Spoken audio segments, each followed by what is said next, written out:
Now the first thing I want to brush over really quick are my overpowered champions for patch 5.2. I won't be making an updated video for it since it's exactly the same as it was in 5.1, but instead of Akali for the mid lane we have Ahri. That's right, Ahri. Despite the removal of Deathfire Grasp and the damage amplification on her charm, she has completely risen above to become definitely the strongest champion in patch 5.2.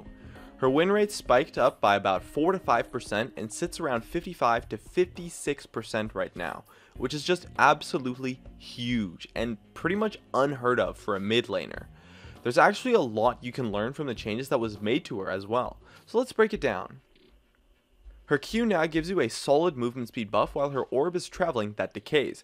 Now it's honestly pretty lame that Riot didn't give us the amount of movement speed that you actually get, but after calculating it roughly in custom games, it's probably around 60 to 65% movement speed that decays, which is huge. Okay, this change in and of itself is insane. It basically gives her uncounterable free poke in lane. Since you can just Q and then run away, it's so easy to get your poke off. And the damage of the Q is the same as always, so it turned into a complete monster of an ability by adding loads of utility to the skill. From the change on this skill, we can see that when a champion gets increased utility, it can compensate for a ridiculous amount of damage.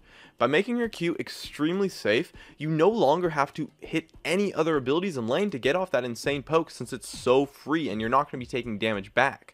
Not to mention, it helps her chase and disengage, giving her the tools to do much more with the exact same skill.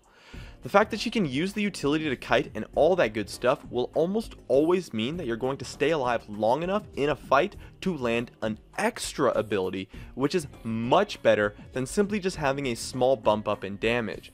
Her W also received a huge buff, but in a different form. The base damage was very slightly increased, but that didn't actually do that much other than to help her clear the creep waves with a WQ combo, which although was great, was something she could already do to some extent. The real change takes place in the quality of life changes where they fixed a bug, made the W charges proc faster, made it stop cancelling auto attacks, and finally improved the targeting system. The quality of life overhaul was actually a massive buff to Ahri's W, which previously was not the most useful skill ever, has now become a fantastic ability. It's so easy to just hit your W and damage your opponent when they go in for a CS really quickly. And it just adds more free poke into her kit in combination with her Q that has become much easier to use since it's faster as well as clearing the waves does honestly actually help kind of a reasonable amount. It's definitely noticeable in the game. Overall, the thing to understand with these quality of life changes is that they are most definitely a buff, and the reason why is because quality of life changes make the champion easier to play.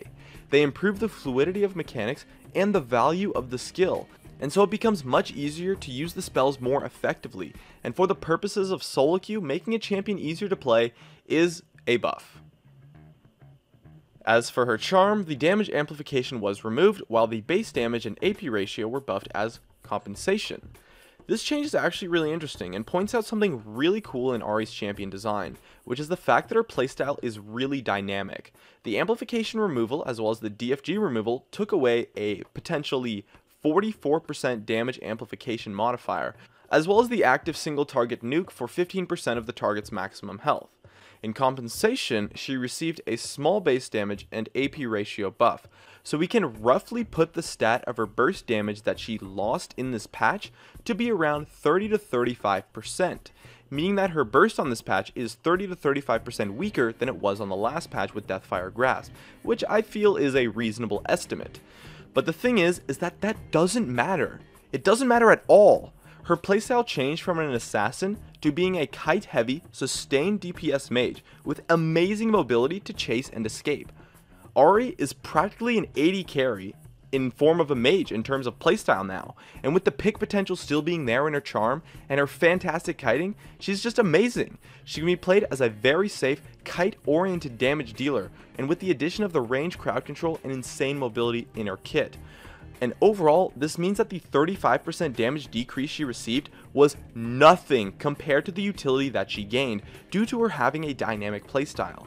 This goes to show and actually quantify the true value of utility on a skill, which I think is pretty cool. Her utility buffs were worth significantly more than 35% of her overall burst damage, which is really crazy when you think about it. And lastly, the changes to her ultimate once again was a buff in the form of a quality of life change. This one was not as significant as that of her W, but it still really improved the fluidity of going over walls, which will prevent a solid amount of positioning mistakes in your games on her. And overall, the removal of DFG in itself was definitely a nerf. There's no arguing that the item was really good on her, but due to her dynamic playstyle and flexible build paths, it resulted in her being in an amazing spot now after all of this compensation. But the thing to learn from the Deathfire Grasp removal is that so many things that are not included in a champion's kit have major effects on balance. Items, the map, other champions in the game, things like that all have a huge effect on individual balance. In fact, with these Ahri buffs, any champion that can do well against her in lane also received an indirect buff due to the matchup, since Ahri will be a much more popular pick now. Every time something gets changed in the game, it affects a whole spectrum of other things in the game, which in turn affects other things. So even the smallest change can have a huge effect on the game, and it's an awesome part of what keeps League of Legends fresh and fun.